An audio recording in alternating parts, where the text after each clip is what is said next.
So hi guys, welcome back to another video, and today we're going to be listening to 4 horror stories animated. So yeah, let's get to it. Me and my two best friends and our parents were on a long vacation in Turkey in a very good and safe home. One night, me and my two best friends, who I'll call Tim and Phil for this video, were staying at Tim's room in the hotel while our parents were in the hotel restaurant. The room wasn't bad. Actually, all of our rooms seemed safe. At least we thought it was. We were having a lot of fun watching Simpsons and playing Monopoly, but what happened that night still makes me have chills. So it was around 1 a.m. and our parents were late. Phil looked at them through the window and said, "They're still in that stupid restaurant." "Yeah, they told us they'll come back until 11 p.m. I answered. Guys? Someone is knocking on the door," Tim said. "It's probably just room service," Phil said. Can we not open the door?" I said. I was pretty scared in that situation. I was only 10, and my friends were only 2 and 3 years older than me. So we were all pretty much defenseless children in the room.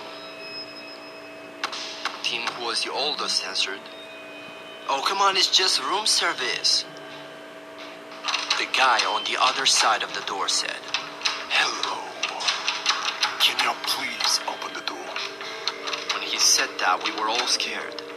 In a couple of minutes of silence, he said in a louder voice, "Open the goddamn door!" I started crying because I knew he was in room service, because if he was, he would have talked in Turkish. I was in shock, as in that moment I realized that this strange guy is using a fake ID card to open the door. Tim grabbed both of us and we ran to the bathroom and locked the door. Luckily, the guy wasn't fast to get us. He was screaming to open the door. I said, "Look, a phone!" Luckily, Tim's mom left her phone so we could call her if we needed anything. So Phil grabbed the phone and called his dad and told him the situation. And they came up to find the guy nowhere. They thought we were lying to them until the hotel manager showed them the footage. We found out that the man was stalking us and a couple other children. In a couple of days, police had finally caught him. He was a serial rapist and a pedophile. We were just lucky he wasn't fast to get us. I will never forget that night, as that was the worst day of my life.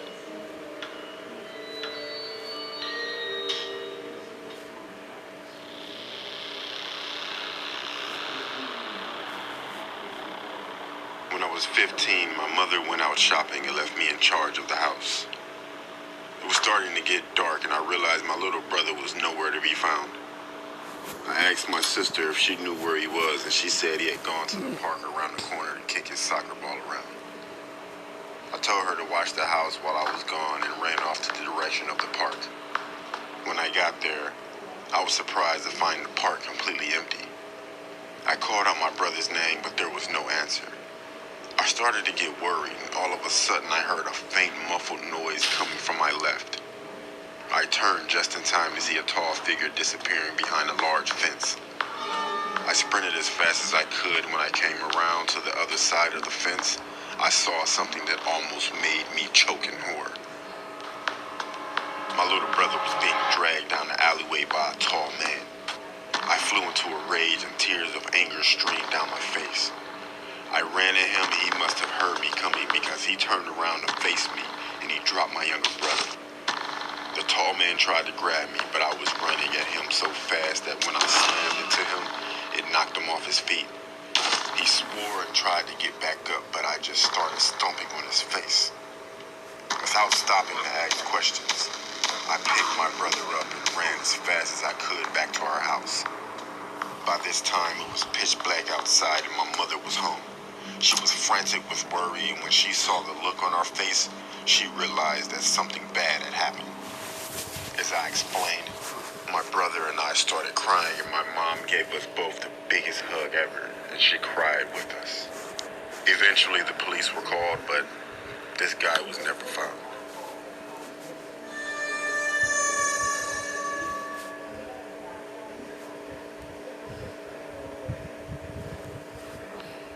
this story takes place when I was a junior high school student.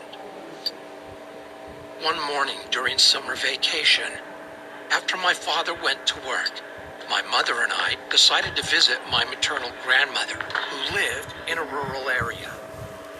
Since my grandmother's house was located in the countryside, getting there required making a left turn, then driving for 5 minutes through a narrow, one-car-wide, unpaved road.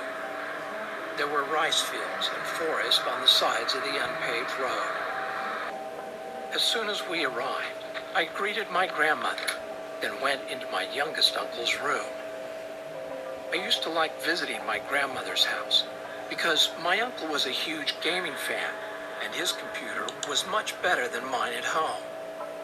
So once I confirmed my uncle was at work, I turned on his computer and started playing Doom 3, which used to be the most popular game once upon a time. After playing the game for about an hour or two, my uncle returned from work. Upon his arrival, my grandmother asked him to take her grocery shopping, since my mother, my aunt, and I were visiting her house. So at about 7 p.m., they all drove to town to do some grocery shopping. I was super excited and waved goodbye to them. Since I think it is unnecessary to explain why I was excited, I'll just leave it. After enjoying about 90 minutes of free time, my uncle called. He said he was about to turn left on the road, but one of the front wheels was punctured, and asked me to bring him a new tire which was in the storage shed. As I said before, after making that left turn, it took about 5 minutes to drive through a narrow, unpaved single-lane road to see my grandmother's house, but it took about 20 to 30 minutes on foot. Now that I think about it, it was quite scary to walk on that road, especially at night. It had no streetlights and was surrounded by rice fields and forest. It was almost 9 p.m., and that area got quite dark at about 8 because it was in the country. So to be honest, I was really scared, but not wanting anyone to know I was a coward, I decided to go. I grabbed the tire, left the house, and started walking along the unpaved road. I could see my uncle shining his car's headlights toward me. That said, he was still quite far away from me, and the headlights looked like 2 big yellow dots.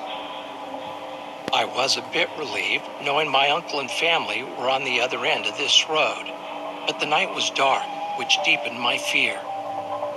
You know, when you walk in the darkness, your eyes adjust, and you start to see unclear shapes.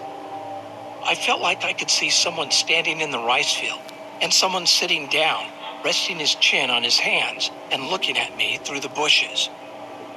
I broke out in a cold sweat and held my legs to keep them from shaking.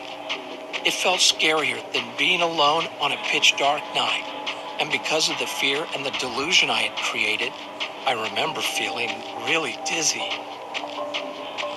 After walking for about 20 minutes, I looked towards my uncle's car and realized I was nearly there. Feeling happier, I rolled the tire faster. I rushed to hand over the tire to him as soon as possible, but saw something in front of me. I wasn't sure what it was because it was still a bit away from me, but it was something dark. Suddenly, I felt strange and slowed down. Since I wanted to determine what it was while still having some distance, I strained my head and neck trying to look carefully, but it was too dark. Although I was scared, I started to walk again, thinking, nothing is going to happen because I have my uncle and family about 300 meters away. But when I got closer to it, I stopped because it became clearly visible.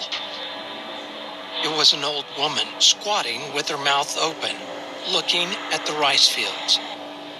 I could only see the side of her face, but my whole body shivered because her blank facial expression with her mouth open was now clearly visible in the darkness. Without realizing it, I walked really close to the old woman. For reasons I don't understand, walking by without saying anything seemed even scarier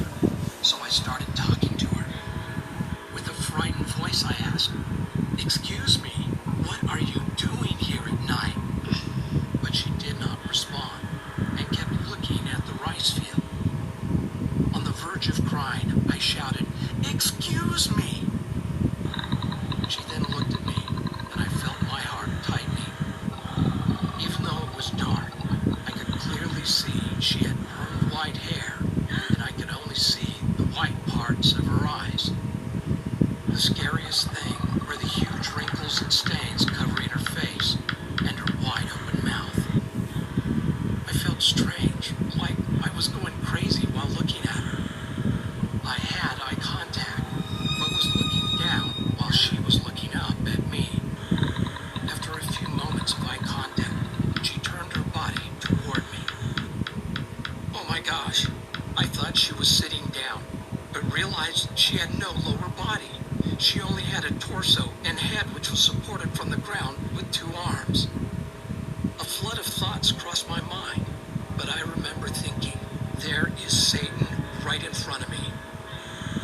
I felt like she was going to run into me with her 2 arms if I didn't move, so I grabbed the tire of my arms and sprinted with my eyes closed tightly. Without remembering how long I'd been running, I suddenly felt relieved. It was the next morning, and I was in my grandmother's room. When I asked my mother what happened, she said she was waiting for me in the car and saw me sprinting with my head down, holding the tire in my arms, and suddenly fell off the road, causing my family to come out of the car shocked. After listening to my mother, I told her and my other family members what I went through. Thinking I had suffered a heat stroke, that evening my grandmother made me chicken soup. My uncle told me to stop playing horror games and wouldn't let me play Doom 3 anymore. From then on, I could only play a Star Wars racing game while staying at my grandmother's house. I still believe it was not a ghost that I saw that day. It was just an illusion caused by my mental weakness.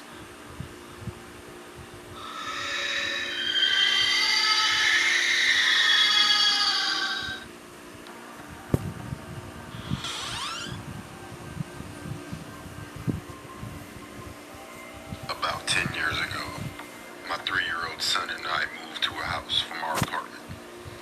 It was a... You guys, I just noticed that I haven't said a word since now it's actually 12 minutes ago since I haven't said a word. 12 minutes since I haven't said a word, you guys. But the only thing I can say right now is that we only have one more story left, and this is the one. So, yeah. very old building, and the inside of the house always seemed to be just a little darker and just a little colder than it should have been. Not long after we moved in, a friend of mine came to visit. The whole time we were sitting and talking, she seemed very uncomfortable. Her face, I noticed that something in the other room had caught her attention. Her eyes grew wide, and she said, "I have to go." I asked her what was wrong, but she refused to tell me. Her odd reaction was freaking me out, so I kept after her. On her way out the door, she finally blurted out, "This house is haunted." But she wouldn't tell me what it was, or what made her think so. To this day, she still refuses to tell me what she saw.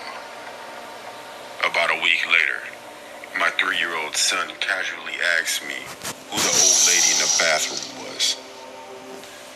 One day, I was leaving my house for work, and I got to the car and I realized I needed to run back in the house to get something. I walked into the house, and as soon as I got inside, this framed photo on the wall shot off the wall. It didn't fall down. It shot horizontally away from the wall, and it landed on a mosaic table with enough force to break some of the tiles off of it. I felt like whatever was in the house was pissed, and that I came back in after it thought I had left for the day. After living in the house for about 6 months, I noticed a weird square cut into the boards on the deck. There was no handle, but I was able to pry it up. The hole was just big enough to fit through, and there was a ladder going down. For some reason, I went down and I found myself in what looked like a homemade basement. It was basically just a room dug out of the earth, with no constructed walls or stone supports or anything like that. It was very dark, but I could see something over in the corner. It was a suspicious-looking stone.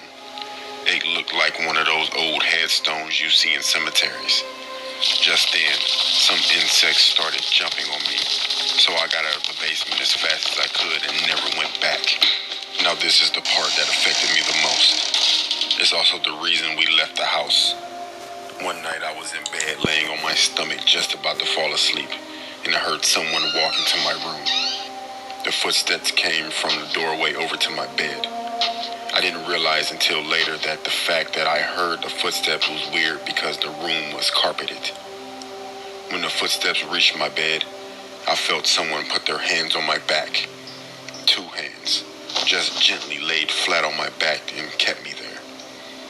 I assumed it was my son.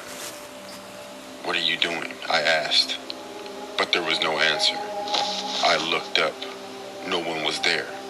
I got up and checked my son's bedroom, and he was in bed. We moved out soon after that, and we never looked back.